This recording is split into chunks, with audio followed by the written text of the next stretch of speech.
This lesson is all about contouring and eyes. Feel free to ask me as much as you want to. I'm gonna start with eyes first, because I feel like when I start with eyes first, it's easier for me to clean up after, and then we can go into sculpting and crafting that story. So I have a very hooded eye. How do you go about a client who wants a very dramatic eye, but they have a very hooded eye? So like when you're looking straight, you can't, like I'm looking at you, you wouldn't be able to really see what's on my lid. Well, the thing about hooded eyes is that everyone will have hooded eyes at some point in their life. So hooded eyes, no matter where I go, in any part of the world, everyone wants to know, how do I work with hooded eyes? Because we all will have them. So when you're creating a hooded eye, just go a little bit higher than the crease naturally sets. And it doesn't have to be with color. It can be with just a warm brown, a natural brown, maybe even a color one step deeper than their complexion. And so what that's gonna do is gonna give you almost like a faux crease effect. So what I'm doing now is I'm using eyeliners. I love to use eyeliners as a base for shadow. That gives you something to grab onto. I'm not a big fan of using an eyeshadow primer just for the sake of primer, because I don't like to take away any of the color of the lid. I want to keep that color. So I'm using an eyeliner. I'm using a waterproof pencil, a big chunky waterproof pencil all over the lid. And so this is going to be the base for my shadow. And so the reason I do this is because that duality, when I put a shadow on top of this blue eyeliner, it's going to grab all of the flecks of prismatic color that I pay for, all of those things that we want to see in the shadow. And guys, again, quick and speed does not mean that you need to be rough, but it just means that we need to be accurate. If you notice, I'm leaving the center of the eye open. And so I'm blending, and I'm creating a beautiful wash with the pencil. And so what this does, it gives almost like a halo or gradation of a base. If I use this pencil and I didn't blend quickly, wherever it starts and stops, my shadow is going to stick to those places. So your shadow is only going to be as good, or your application is only going to be as good as the base.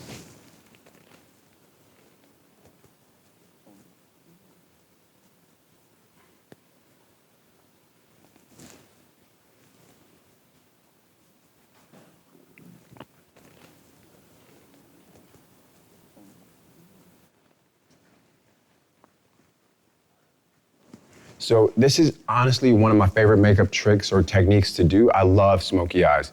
And I think I kind of got famous for smoky eyes when I was backstage, because that was what I love to do, this quick and easy.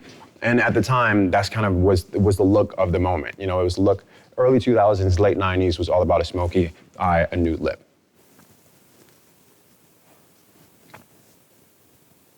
Do you think over time that the technique of the smoky eye has really transitioned and changed? Yeah, so the technique of the smoky eye has definitely changed. But if you really think about it, the smoky eye is not new. There were smoky eyes, in ancient Egypt, in Mesopotamia. If you look at, if you go back into your research, if you look at even cave paintings, I know it sounds crazy, there was a beautiful halo of color, a ring around their eyes. And so this is not new, it's just a reshopped idea. But it's about how we choose to make it modern, that juxtaposition, which can make it present. And so for me, what makes a smoky eye modern is possibly adding different textures to it. So I'm gonna do an eye, but then we're gonna add a sense of prismatic texture by adding a pop of glitter in the center, which creates a halo effect. So a halo eye is trendy, it's really popular right now. I like to do it a lot because it gives it beautiful three-dimensional qualities to the eye.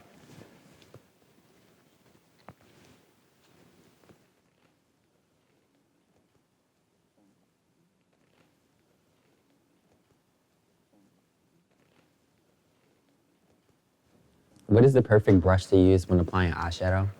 Or more so in your crease and on your lid? Would you switch brushes or use the same brush? So if you notice, I have a love for brushes.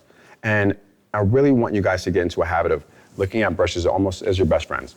When doing eyeshadows, is it a certain type of brush that you use, or would you prefer a different type of brush that you would use on your lid than your crease? I'm gonna give you a quick tutorial on brushes. And this is something I want you guys to think about and use this as a reference point.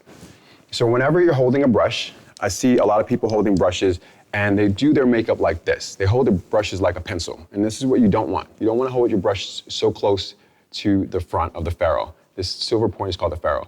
You want to hold your brush a bit farther back, like an artist would. So you see how flexible this is? You see this fluidity in my hand now? It's softer, and so the application becomes softer. So it doesn't become as aggressive. You don't see stripes and lines as you see beautiful gradations of color. So if you notice, if I started here It would be really aggressive and it would be too hard. So maybe lining might be something nice to hold this close to a brush. But as you do blush or as you do shadow, get into a habit of softening the hand, and it's all in the wrist, okay? And bringing your hand just a bit back, a bit farther, if that makes any sense. But I do want to talk to you, Scott, since you mentioned brushes. I want to show you the difference between a few. When it comes to brushes, there are two brushes that you really need to create almost any eye. So it's going to be something like this, which is flat and synthetic. It can be a natural hair, but it always will be flat and dense. And seemingly, a lot of people consider this a concealer brush. So what this is going to do is going to be great for packing on color. It's going to be great for blending synthetic or creamy products, like an eyeliner. But if you're wanting to blend, you're going to use something fluffier. So a fluffy brush, after you deposit color with this, you're going to use this to blend. And I'm going to show you how to do that now. Cool?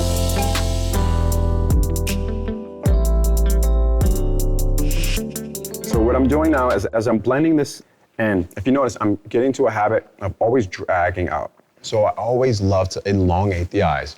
If you look at history, it's one thing I always want you guys to do, and everyone who's watching this, is pay attention to what happened in history. So elongating the eyes is not new. Like Cleopatra did it, Nefertiti did it, Sophia Loren did it in the 60s, Elizabeth Taylor, Madonna, even Beyonce. When it comes to feline eyes or women's eyes, we're obsessed with making them look longer, larger, and brighter, okay? So if you notice, I'm dragging any of my pencil out and upward. It's never a bad thing.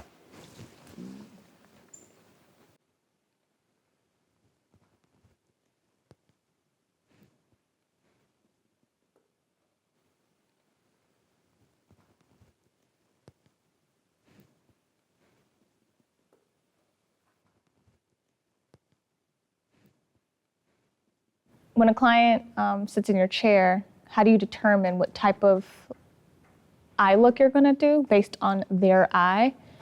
Because it's not a copy and paste method and everyone has a different eye shape. The goal for everyone is just to look awake, to look fresh, to look youthful, or to look like themselves, but just better. So I want to magnify or emphasize their eyes in whatever form they are. So I don't necessarily want to change their eye shape, but if they have really big, bright eyes, I want to make them a bit brighter. So one thing I want to tell you, a really good rule of thumb, that you guys can remember this, is if you want your eyes to look more angular, like they did in the 70s, you do more mascara or more lashes or pay more attention to the outer corners of the eyes. It makes the eyes look more feline.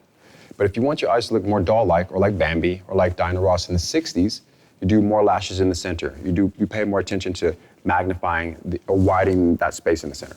Cool, so now what we're gonna do is I'm gonna take this same liner and I'm gonna go underneath the eyes and I'm gonna smoke the liner out at the bottom. I'm gonna use a different brush though, guys, now. So we're gonna use something like this. So this is a smudging brush. We all know this, we love these kind of brushes, and they've kind of popped up over the last 10 to 15 years, but we love a smoky eyeliner brush. And Isa? Is there a reason that you use the liner like on the brush instead of using the liner directly under her eye? Well, and then smudging it out? Yeah, so for this right here, this is more of like a huge crayon. So I've, for sanitary practices, I spray them with alcohol and make sure that, I wipe them off. But this is so massive that I can go in there with the eyes, but for this brush specifically, I'll have more control by using it directly onto the crayon. That's it. But there's no rhyme or reason for that. That's a really good question, though.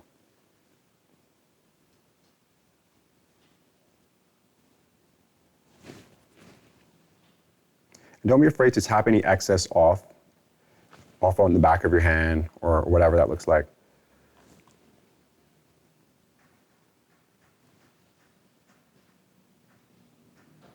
Turn this way. Perfect. And we're gonna, everything that you see in pencil, we're gonna set and really make that like pop with shadows. So this is only everything I'm doing right now is a base.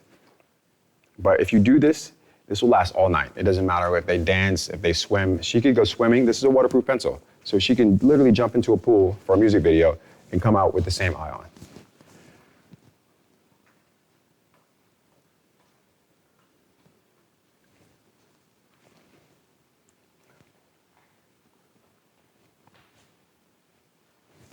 And so guys, like I said earlier, when we're talking about eyes, when we're working with eyes, be careful when you work with glitters, because glitters also can scratch the cornea. They're made of really fine materials that you want to make sure that you're delicate with.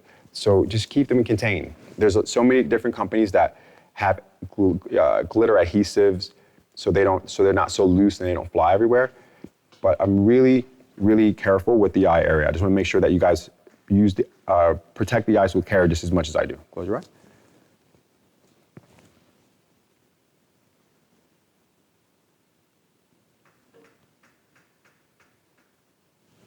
Open. So how do you direct your client or talent where to move their eye, or whether look up, look to the side when you're applying eyeshadow? So I like to think of this as choreography. And so I use my hands as indicators. So if you notice, a lot of times I won't talk. I'll be, because they're talking or I'm moving. I don't necessarily need to talk to her to tell her to look up, but my fingers will point in directions. And if you have a great chemistry, all you have to do is tap, and it'll automatically happen. So just start to tap and point into the directions you want them to move their eyes. Like, for example, if I need to go directly into here to get a great line, I would tap, just make sure I tap her face and then tell her to look down this way. Nonverbal. All this is nonverbal, and then she'll automatically do it. It's kind of a chemistry you have. And then the longer you're with a client, eyes up, they'll really know your chemistry in a way, and it's like a fluid dance. And now you're just going on top of that Pencil with shadow. Yep. Correct? So I'm setting underneath the eyes with a matte blue, and this is and the reason I'm using blue, guys, is because there's a myth that women of color, when we have a bit more melanin, they can't wear blue shadow. Like, these were myths in the 80s, myths prior, in years prior. The red lipsticks weren't for us, or whatever that looks like. So I'm debunking these myths today, and I wanted to show you guys that color is our friend.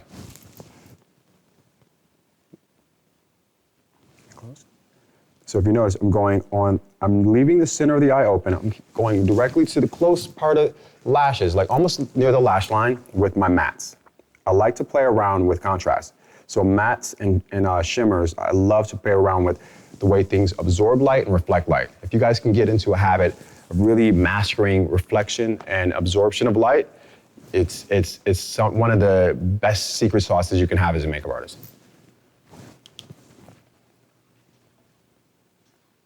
Because it tells a story, it creates emotion, it creates a sense of depth, it creates visual interest. When we see things that are matte and shiny, like matte skin and glossy lip, or a matte lip and beautiful glowing skin, it creates a visually compelling story that we want to stare just a little longer.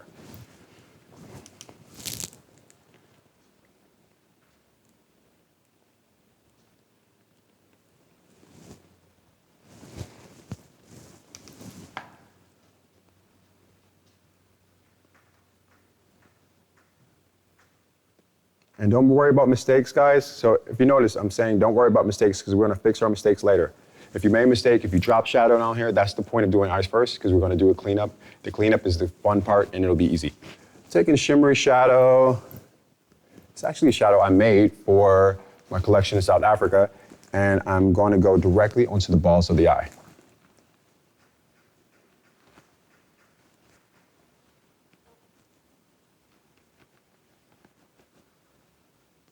If you notice, I'm using that flat brush again because I really want to pack the color on. If I use a fluffy brush, the worst thing I see is I see a lot of women take fluffy brushes and start to try to deposit color, and it all ends up here.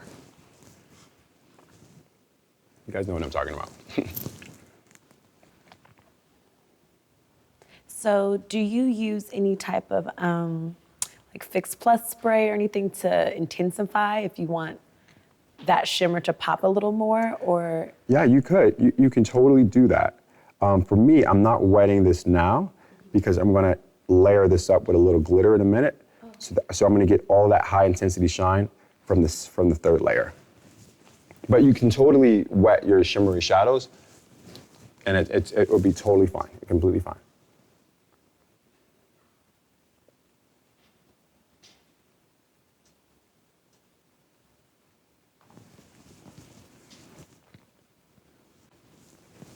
This is called a statement eye. And if you notice, I'm not a huge fan and I don't necessarily believe in a lot of shimmer on the brow bone. If you notice, I didn't do it on Tiffany. I'm not gonna do it now. I don't think it's modern. So the way you can pull off a huge smoky eye like this is by having clean skin on the brow. How do you feel about highlighting under the brow with the concealer? I feel like So the only reason that we would highlight under the brow with a concealer is because it's like a training wheel to a certain extent. It's really just, do I feel confident enough to draw a perfect brow on without the help? And at this point in my career, I do, but at certain times I understand it looks so clean and fresh, but I'm just not a big fan of it because it doesn't look the best in a magazine or an editorial or a red carpet. It doesn't, at times it can look cheap, I'm gonna be honest.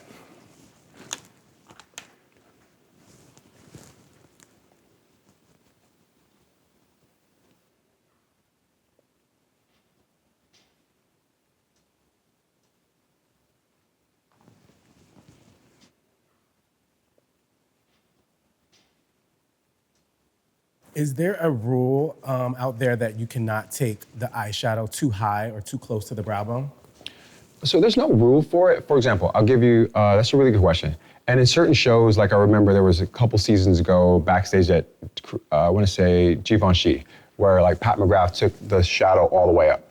Or, you know, in the Versace 90s shows, they would do it. But it's very intentional, it's very literal, it's sourced out of inspiration. But on an average everyday basis or for a normal woman, that doesn't necessarily fly. So if you're doing something like that, I would only do that for a hooded lid and I would stop above the crease. So, because you want that brow bone gives you dimension. That brow bone opens up opens up the eyes. So don't necessarily, all of this, guys, is real estate. And so what you do with that real estate is up to you, but just know, hey, do I want to have a garden here? Do I want a little light to come through my windows? So think about your brow highlight as your window.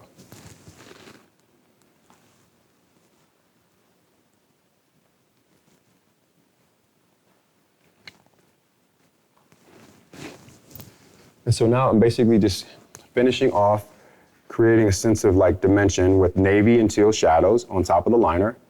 And they just, soon as they touch the liner, they just grab and they stay. And it's gonna be there until we don't need it to be there. So now I'm gonna take a brush with nothing on it and I wanna just softly, finish off the crease. When I say finish off the crease, I wanna make sure I like to use brushes that have no product as like a magic eraser. So these, I love to have just brushes that are clean, as a buffer.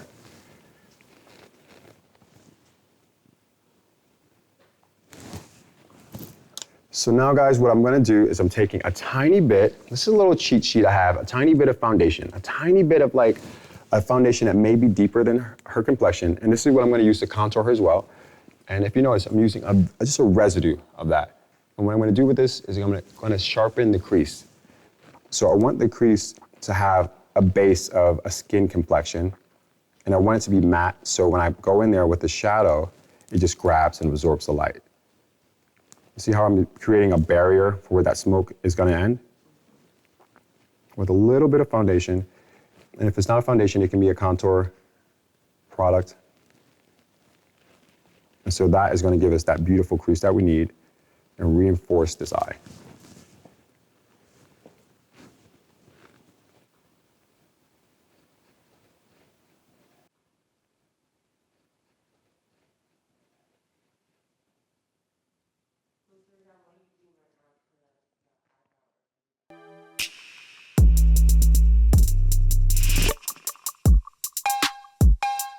If you notice, I'll repeat on the other eye, as I'm taking a tiny bit of foundation. It's a deeper color than her skin.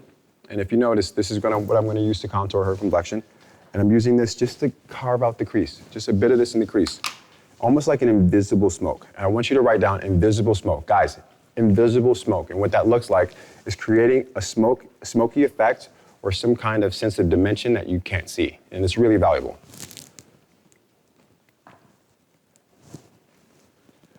And a lot of times you'll do an invisible smoke just to trace the eyes, just to show like it looks really good in photos. It's a nice way to give yourself to set the eyes. And all you need to do that with is a foundation color that's a little deeper and maybe a cooler undertoned matte blush. And I'll show you what I'm gonna do with that next. So if you were going to contour her nose for this look, would you just go ahead and from the eye and then go down? You're Okay. right ahead of me. Stay there, sis. Don't stay there. You're right ahead of me. That was my question. So you would just keep going? I would just keep going. Okay. And turn this way, 3/4, other way. Perfect.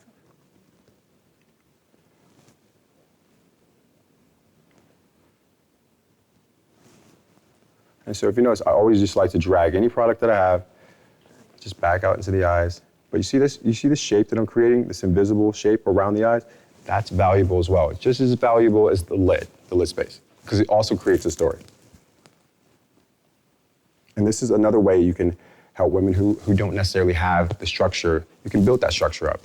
So now I'm gonna set that brown part in the crease. I'm gonna set that with, so this is controversial and I'll tell you why. Okay, so, well, this is a palette I made actually. I'm not sure if you guys remember The Lion King, but so I did a collaboration with Disney last year, and this is a palette I created for them, and this is a sculpting palette. So for me, I believe all of our sculpting colors should be cooler. And so cooler colors, if you're taking out course, or if you're looking at Apple, anything that falls away from the sun, it has a cooler undertone. It recedes. If you look at the depth of my crease or the jawline or whatever that looks like, it's not warm, it's cool, it's gray. So cooler colors really allow a product or a feature to recede and recess. And when I say recede, what does that look like? What does that mean?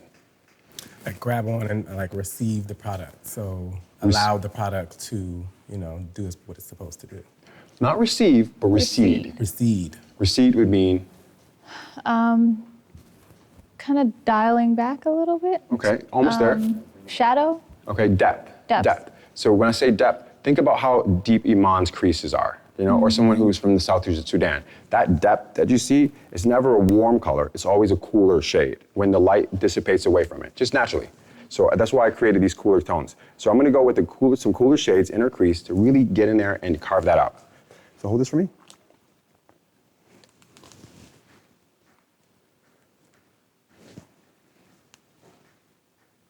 I'm setting this color in the crease. I'm setting that foundation so that doesn't move anywhere. And so when she takes a photo, all you'll see is this big, beautiful, deep set ring that you don't necessarily see a lot of makeup in person, but the flash from photography will absorb all that light. And guys, you'll be like astonished at what this looks like in camera.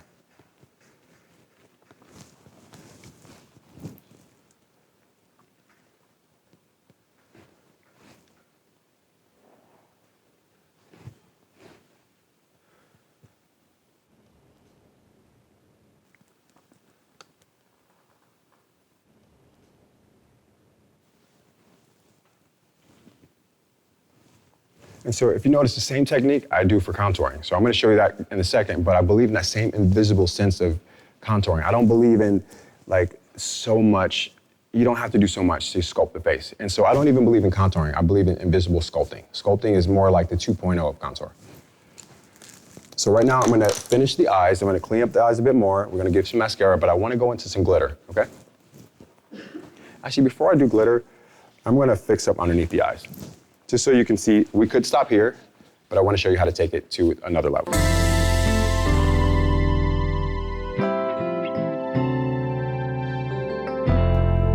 What are the things that determine the finishing of the eye for you? What's the last step before you go ahead and clean up and continue on to the face? Well, how do I know when I'm done? So for now, I'm basically showing you like a medium. So this is a great eye for someone who's going out. This is great. Everyone would love to stop here. But since you guys are here and this is a class, I'm gonna show you how to take it to the next step. But this is a great place to stop. So I would say this is where I would usually stop. We could do mascara and lashes and go. That's it. And so if you notice, I'm wiping underneath the eyes, cleaning it all up, all of that excess that fell down. That's the beauty of doing eyes first, instead of having to worry about being so precise that you don't drop any shadow or glitter on the skin.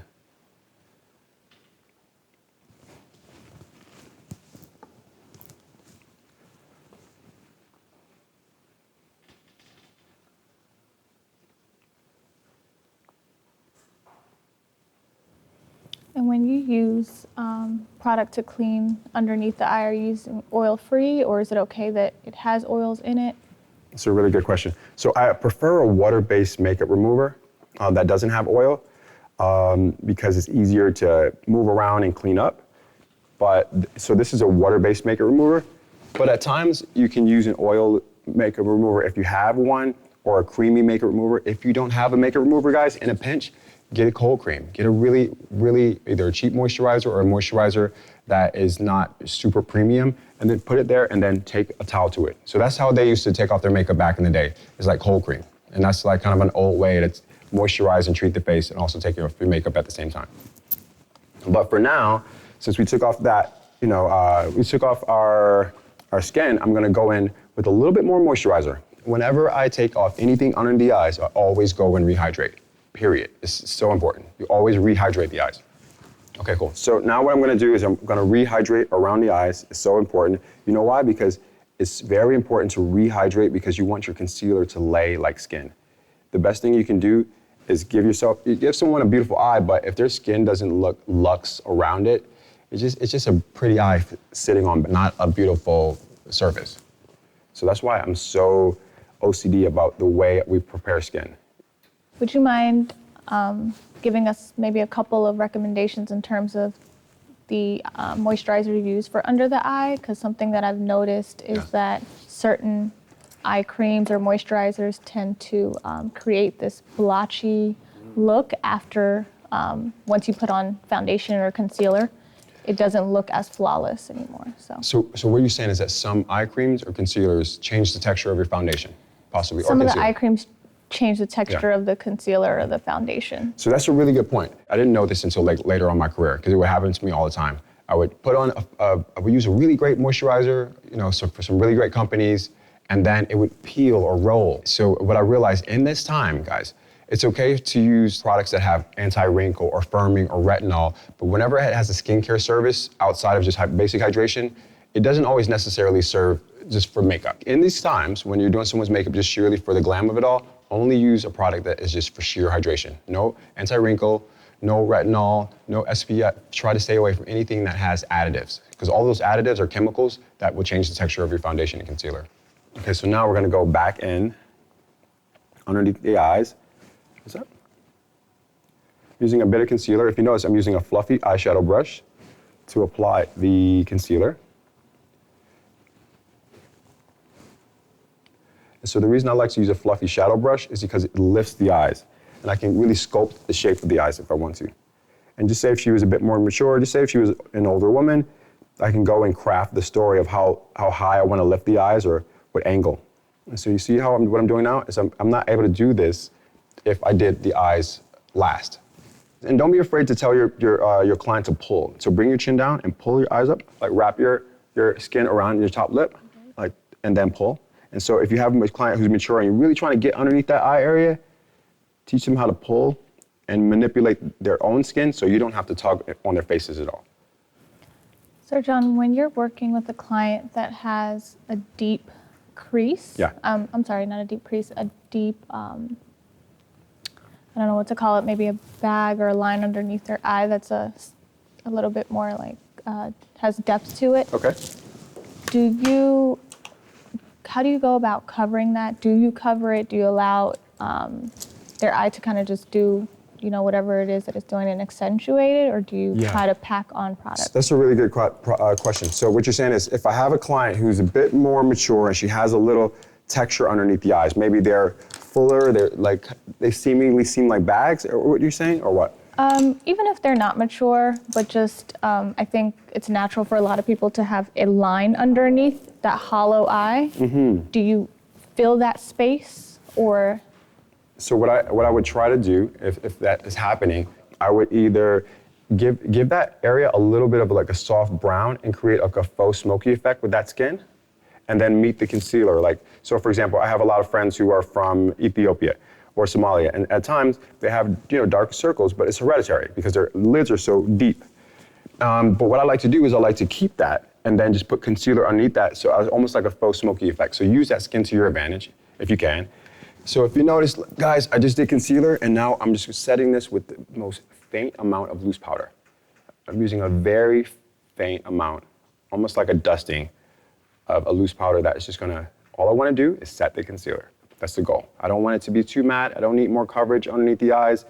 Guys, one of the biggest rules I can ever tell you or advice I can give you is that if you think about it, powder is heavy and dry. Anything heavy and dry around your eye area is so thin it's almost transparent.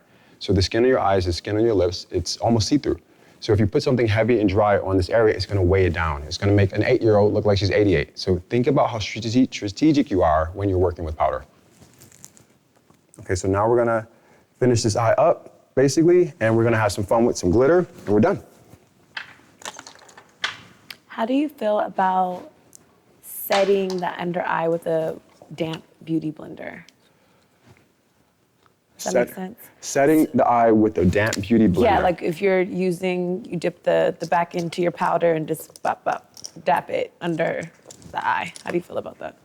I think it's okay. A damp beauty blender for concealer would be great. That's all. A damp beauty blender for and so, skin. you know, if you flip the circle part, and then like just dip it into your setting powder and then dab it under your eye. So but that would offer more coverage, I assume. Anytime you wet a powder, you're asking for more coverage out of that powder. So I would also just wonder, because as soon as that water dries, as soon as that powder dries, it may shrink itself and create fine lines that aren't there. So if you notice, I'm taking a little bit of a glittery shadow, and we're just tapping this right in the corners of the tear ducts. Open, look up. And this creates a little bit of a visual interest here as well. And this is a cream? Mm-hmm. It's a cream shadow, but they're everywhere now. These are little pots, like glitter pots, are everywhere.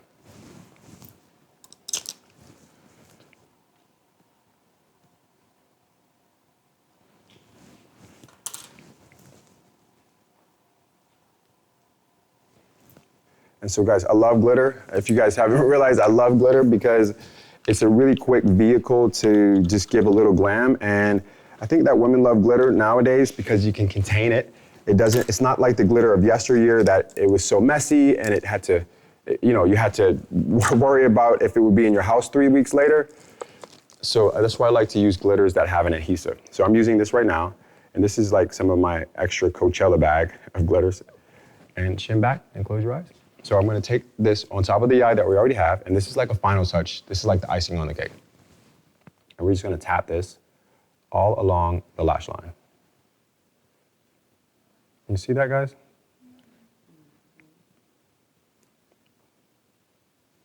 And so with a look this glam, you don't necessarily, I'm not gonna put any lashes on her. And I know that sounds crazy to a lot of people, but if you know my work, you know I don't believe in lashes all the time.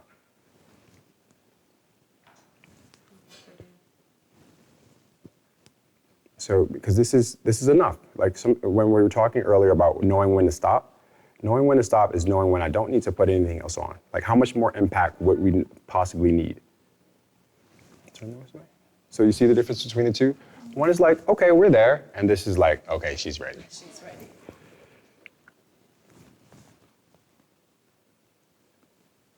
And if you notice, I'm using that stiff brush again, but look how far my hand is away from the front of the brush. So this is literally how I go about serious statement eyes. I love doing these kind of eyes. And mind you, glitter isn't for everyone. You possibly may not whip out a glitter for someone who is 6 years old. But you know what? Why not introduce a thin line of glitter liner or a thin line of sparkle to someone who's mature or who's a senior to a holiday party? I don't see why not, To finish this eye off, guys, we're gonna do mascara. Close your eyes. And so I'm just gonna go in with a really nice coat of mascara in a really haphazard way. It doesn't have to be strategically placed, but just enough to add a sense of punctuation to the lash line.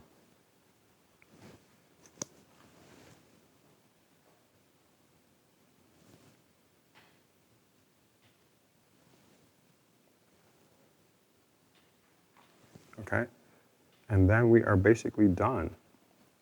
So voila, here we have it. We have beautiful, glamorous eyes that are sort of disco in the daytime, but I think this is great for a party, this is great for a red carpet, or this is really great for a holiday Zoom. But it feels personal and it looks like my client.